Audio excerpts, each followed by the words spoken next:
xin'wana mi nga ta ka mi nga xi rivali i ku suku loko a vuya jele wa ek kumbe jele kumbe le ka brothers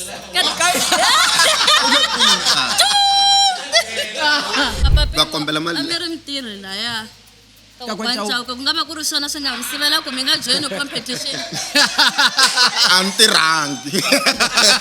driver ko Chauke papa Pim drive ka mara ku na yin'wana nga hi tsala ngoma vula mani yi kwini influencer yo tlela na gaza na hinkwayo gaza hinkwayo wo tiva mani wo tiva mani Ho hlamusela donation of xin'we ntsena ku ri o kaya taxi hi Gucci sam ku ha influence kava se a nga tumbetiwa sesi loyi yi rhanga ka ku yo hambi ni tona comment hi endleliwa ti-video hi leyi video se ha ku endlela